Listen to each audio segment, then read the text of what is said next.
Ake ngibulise bonke abazalwane bethu ngesabatha ngithi happy Sabbath bazalwane. Sanibonani nonke, ngiyanibulisa ngegama lenkosi yethu uJesu Kristu. Ngiyasithanda isifundo sesikolo sesabatha, siyangibusisa kakhulu nakuleli viki ngisithandile lesi njengoba nasemavikini adlule ngisithandile. Cabanga nawe uyayithanda lezi zifundo. Kuye kumangaze nje ukuthi ababhali bazo benziwa yini, banembe njalo nje bashaya khona. Akuvamisile ukuthi isifundo singahlangani nesikhathi esisuke siphila kusona, kuye kuhlangane lencimishi.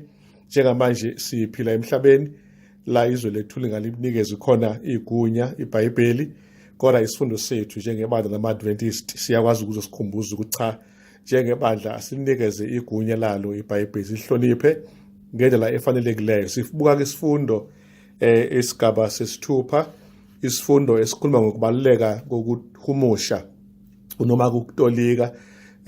La kunendimana yethu yekhanda elotshwa ngumpostoli uPaul kwabamaHebheru zahluko eseshumi nomuvo, indimana ngesithupha, la ethi khona kodwa kunakwenzeka ngaphandle kokukholwa ukumthokozisa uNkulunkulu, ngoba oza kuNkulunkulu kumele eze ekholwa ukuthi uNkulunkulu ukhona nokuthi ungumvuzi kwalabo abamthandayo. Lisho yalo iBhayibheli lami, kodwa lesingisi lithi labo abamfunisisayo uNkulunkulu. Ibona-ke okumele babe nokukholwa bese-ke bekwazi ukuqonda kabanzi ngaye uNkulunkulu. Uma-ke sithole umkhuleko Baba osezulwini, yiba nathi safunda izwi lakho ngoJesu inkosi yethu, amen. Uma sibheka-ke lapha ihlobo, sithola nje ukukhuthazeka njengoba sihlala sithola emavikini ngamaviki. Ibandla lamasabatha ngelithanda lihlelekile, ingcenga yevangeli eneyifundo zomhlaba wonke ngelimi zethu sonke njengabantu. Nalapha olimini lwethu lesintu sinazo izifundo. Kuyavela-ke lapha ukuthi-ke ukufunda iBhayibheli kusho futhi ukuluhumusha noma ulitolika iBhayibheli. Bese kuba nombuzo ukuthi-ke lokho sikwenza kanjani-ke, nokuthi-ke imigomo omini esiyisebenzisayo ukwenza lokho ukuhumusha iBhayibheli. Kafushane nje sibhekana kanjani-ke namavesi how for instance do we deal with the different kinds of writings we find there. Okumbuzo uthi-ke sibhekana kanjani-ke nokubhaleka okuhlukahlukene esikufumanayo laphana eBhayibhelini. Ngiyathola futhi ukuthi isibonelo sakhona njengemzekelo ama-parables noma iprofeto noma amaphupho, imfanekiso esemaphusheni, i-symbolic dreams. Sikwazi kanjani ukuba silokhu sikuhumushe kahle njengoba kunjalo na nokuningi okubalulekile isifundo esikuvezayo. Kuyavela-ke ukuthi ikhathi eyiningi-ke abantu abasebenzise iBhayibheli njengendlela yokuthi likhuluma into zasezulwini, babelivula nje iBhayibheli, balivula noma ingayiphi indlela, bacabanga ukuthi nje la kufaka khona isithupha ilapho umlayezo ezothola khona. Hayi, bakithi akunjalo. Siyaxwayiswa asiyenzi lento kuthiwa i-randomly linking the Bible passages, kusho ukuthi uvele nje uwaxove ngamavesi noma ngayiphi indlela eBhayibheli. Kuyavela ukuthi kubalulekile ukuthi iBhayibheli silifunde ngendlela efanelekile ukuze sikwazi ukulithola kahle. Njengoba sibona uGenesis 3 uverse 15 ukuthi uyisiprofetho eqinisweni esikhuluma ngebandla noSathane, noma-ke noJesu noSathane. Kodwa ukhona lapha obhala esifundweni uveza ukuthi omunye le vesi wayifunde kabi waze wayithola wakubeka amagama athi kuthiwa wayiqinisekile ukuthi ngaleli vesi nje kusho ukuthi umyeni wakhe onothando nomunye ngeke liphumelele, ngoba ithi iBhayibheli ngizobeka ubutha phakathi kwakho nowesifazane, yena wayesezobona ubutha phakathi komyeni wakhe nesheri noma nomakhwapheni. Akukhona-ke lokho iBhayibheli likushoyo, likhuluma ngowesifazane okuyibandla kaNkulunkulu elinobutha noSathane. Ubutha obuyibona bona obuphakathi kaSathane nebandla, hhayi phakathi kwebandla lilodwa. Lokho kuphambana neqiniso. Kutholakala ukuthi amavesi njengalawo owafunda ngokushesha waphuthuma, ufunda ngomqondo wakho futhi uzophambanisa kakhulu amaqiniso. Luka 24 uqala kuvesi 36-45 ubulokhu eveze lo mgomo ofanayo ukuthi uJesu Kristu wasebenzisa iBhayibheli ukucacisa into elichazayo njengezwi kaNkulunkulu, nanokuthi ke lalikhuluma ngezigameko ebeyibikezeliwe okwafuneka futhi zivele njengoba zibekezeliwe njengoba lishilo iBhayibheli, okusho ukuthi konke okuqinile naye uJesu Kristu kwakuprofethwe kubaprofethi kubahubo nasembhalweni nje kwaba njengoba umbhalo ushilo mase kufika isikhathi sokuthi uJesu ayofa esiphambanweni. Kuyavela konke la ukuthi uma siya lapha embhalweni kumele siqapheleke ukuthi umuntu akezi nomqondo ongenalutho. Ingxaki leyo kwesinye isikhathi ngoba siza nemiqondo esikholelwa na izinto uNkulunkulu angeke vele ayivume sesiba ngabantu abangasakwazi ukuvula isikhala sokungenisa lokho kusho iBhayibheli emqondweni wethu. Siza neBhayibheli nomlando othile ongowethu personal, noma siza namava athile sesikhathi aseyiwona asethintanisa ukuhumusha kwethu iBhayibheli ngoba sinamava athile ngalo. Noma ke kunjalo ke bafowethu nodade, ngicela siqaphele ukuthi abafundi bakaJesu bona kwafuneka baqondisise ngokweBhayibheli ukuthi ngubani ngempela uMesiya. Kwangafuneka babuke ukuthi kuthiwani ngoMesiya endaweni, kwafuneka babheke ukuthi lithini iBhayibheli ngoMesiya ukuze bakuthole kahle konke lokho elikushoyo. Inkolo yabo kwafuneka igxile embhalweni, ingagxili kulokho abakuzwa kukhulunywa ngabantu ngapha nangapha. Ilapho ke sesikhathi seza khona iphutha noma ingoziki. Ngifuna ukusho nje kafushane ke namhlanje ukuthi uma usutolika iBhayibheli asikwazi ukulitolika iBhayibheli siphuma kulo iBhayibheli, silitolika ngaphakathi kwalo iBhayibheli. Mangithi siphuma kulo asiphume eceleni kwalo, sibuka osekwedlule okushiwo iBhayibheli, sikubuke kwenzeka namhlanje, sibuke nokusazwa kwenzeka, sikwazi ukuhumusha kahle ngendlela iyona iBhayibheli kaNkulunkulu, siliqonde ukuthi lisho ukuthini. Umqondo wethu sukuvulelekile usabalele, sizofundiswa nokufundisa izwi kaNkulunkulu. Lawa magama ke ngithanda ukuthi wonke umuntu awabambe kakhulu. Kukhona umbuzo la umbhalo wesifundo obuzile uthi, what are some of your own presuppositions regarding the world, the world? In what ways can you surrender all of them to the Word of God so that the Word itself can reshape your ideas to be more in harmony with the reality that the Bible teaches? Imicabango lesuke sesinayo ngeyethu ngomhlaba nangani sikholwa yikho bese uthi noma selikuveza ukuthi akunjalo izwi singabe sakazi ukwamukela. Ake sishintshe indlela zokucabanga kwethu nezinkolelo zethu sikwazi ukufundiswa izwi kaNkulunkulu lokho vele elisibekele khona. Masikhuluma lapha ngokuhunyushwa ngeBhayibheli, iTestament elidala lilona elibhalwe ngolimi lwakuqala ulimi lwesiHebheru, then elisha labhala ngolimi lwesiGreek. Amagama engiwadlileke lapha ngawathanda athi awudingi ukuthi uzowazi isiGreek nesiHebheru ukuze uqonde iBhayibheli, udinga ulifunda kabanzi nje kuphela. Kuhle ku-advantage ukwazi lezi zilimi zokuqala, kodwa uma amathuba okufunda lezi zilimi ungabanga nawo ungaliqonda iBhayibheli lokulifundisisa nje, unike isikhathi uhlalele phansi ulifunde uze ulithole kahle ukuthi lithini iBhayibheli. Yize ungawazi lamagama esiHebheru nesiGreek la liqhamuka khona libuya liza ngelimi ze lifike nasolimini lwethu imbali. Igama ke elikhuluma ngokuhumusha iBhayibheli ileli gama kuthiwa ke i-hermeneutics, elichaza ukuthi ukuhunyushwa amavesi noma ukuhunyushwa kwendimana zezwi kaNkulunkulu. Semqoka kakhulu ba leli gama ke silisebenzise njengendlela eyona ekuhumusheni iBhayibheli, ngoba sihumusha ulimi futhi sihumusha futhi nencazelo yezwi eqobo lwalo. Angikube nje usobala ukuthi uma sekusolimini lomuntu kusuke sekungcono ngoba ulimi lwakho ulimi osulincelile ulimi lwebele usuke sekulula ukuthi usheshizwe lento eshiwo iBhayibheli. Kodwa uma ulifunda urobha still ngeke ukwazi ukuthola kahle amaqiniso alo, kodwa uma ulifundisisa ngendlela efanele uyinike ithuba elanele ulifunde impela, ngeke ube nayo ingozi yokuphambanisa okusho izwi kaNkulunkulu. Maningi namavesi esingakhuluma ngawo, kodwa ngiyacabanga njengomfundi wesifundo nawe wabhikile laphana ekhaya, kodwa onke lamavesi atshengisa nje ukuthi masilihumushe ngendlela iyona iBhayibheli ukuze sikwazi ukuthola kahle nencazelo yalo ngoJesu embhalweni, nanokuthi ke imbhalo ke ichaza yona ngokuqobo yona ikwazi ukuthi ihumushe izinikeze ithuba eliqondileyo.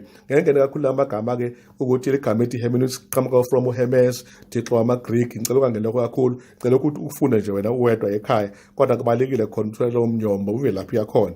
Kodwa nje indlela engifuna ukuthi siyibambe namhlanje ilena sicela ukuthi izwi kaNkulunkulu asiluhumushe ngendlela uNkulunkulu afuna ngayo. Asiqhubekeni. Ngithi-ke masiqhubekela phambili hlobo sami esithandekayo nesifundo sethu, kuvela-ke isigaba esimnandi impela engicabanga ukuthi sishaya kakhulu kumuntu omnyama la sikhuluma khona ngesiko neBhayibheli. Ngibhekisha isifundo nje, siyazi njengabantu abamnyama ukuthi umuntu nje othanda isiko akathanda iBhayibheli, futhi isikhathi esiningi umuntu othanda isiko uthanda leli ndaba leleyo. Angazi ukuthi yini ngoba khona into eyiningi engamasiko ezinhle abantu abangayinaki njengenhlonipho, ukuyiphatha kahle, abasakubhekile lokho, babheke nje idlozi, babheke abalele. Nayi into asebeyigade kakhulu uma bekhuluma ngesiko, nakho ukuthi uma begula baye kulashwa ngendlela yamasiko, nokuthi babe nengxaki bayezangqobeni. Yilokho osekukuningi nokuya kubathandazi. Ngeshwa-ke thina njengabafundi beBhayibheli siqonda kahle ukuthi uNkulunkulu uthini ngalokho. Angikho lapho namhlanje. Lapha-ke kubekwe incwadi yezenzo, isahluko 17 iyakhuluma ngendlela ekhuluma ngayo, enginika nje ucela uyifunda uyizwe ukuthi kuthini. Kodwa la uPawulu simbona ezama ukuthula ivangeli kungqithi engajwayelekile ayibone ngaphambili, la ethola khona ukuthi abantu balendawo babegcwele kakhulukazi ukuhlakanipha kwamaGreki okwakuyikhona kwakubusa imiqondo yabo kule ndawo uPawulu aye kuyo. Kodwa engikuthanda ngayo ukuthi uma efika la uzobatshela ngoNkulunkulu ongaziwayo, uthi lo nkulunkulu ongaziwayo uyena-ke uNkulunkulu ofuna nimazi-ke manje. Engikuthandayo futhi ukuthi uPawulu yabancoma ukuthi nina niyakholwa nina kuze kube nalento etshengisayo lezi impawu njengoba sengichaza ukuthi nina khona la kubhalwe khona uNkulunkulu ongaziwayo. Ezama ukucacisa uPawulu ukuthi kubaqala kokwaziwayo aye kokungaziwa uma zobavezela uNkulunkulu ophilayo.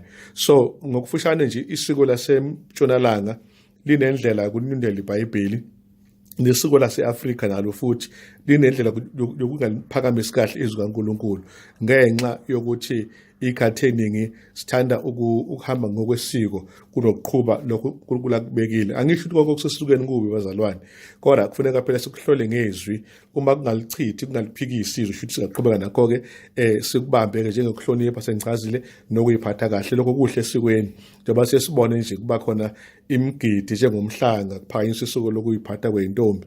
Mhlawumbe sabe sithi nabafana phela abenesiko lokuyiphatha nabakhuthaza ukuze kungabi nganhlanye yabo, kubhalanse kahle konke. Isiko-ke lifaka umbuzo onzima kakhulu ekuhunyishweni kwezwi kaNkulunkulu.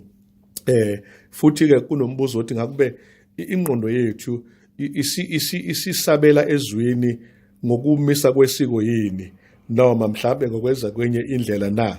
Lowo umbuzo-ke okhona, yini esesikweni enza ukuthi iBhayibheli lifundiswa lingezwakali? Lokho esingakubheka-ke namhlanje okubalulekile. Kodwa kumnandi ukuthi uNkulunkulu siphila kuye, siyanyakaza kuye, sinalo uqobo singabantu esiphilayo. Uyena uNkulunkulu owasidala. Okumnandi ukuthi sibeke endaweni zonke ngokwehlukana, kodwa inhloso yakhe ukuthi simfune uNkulunkulu. Emasukeni ahlukahlukene masifune uNkulunkulu la sikhona ngoba kakude kulabo bamfunayo. Ilawo magama-ke eswaqaphela nokuthi-ke ngelishwa-ke amasiko asenindwe kakhulu isono osekwenza ukuthi indaba zosindiso nesiko bese ngathi sekuyashayisana ikhathi eyiningi. Kodwa-ke siyathola futhi ukuthi isiko lenza ukuthi umuntu umqondo wakhe wokuqonda ngoNkulunkulu ube nomugqa la ungasadluli khona noma ube siba nomkhawulo. Kodwa siyabonga ukuthi uNkulunkulu emuhle nangale kwesiko uzembulile kuthina. Siyamazi namhlanje ukuthi ungubani ngempela. Siyaqonda futhi ukuthi kuzona zonke ezadala nezamanye nezizayo zoNkulunkulu linomlayezo ofana kubo bonke abantu, aliguquki, alingezimo, alingesiko, lengoba uNkulunkulu uqobo lakhe elishilo ezweni lakhe elingcwele.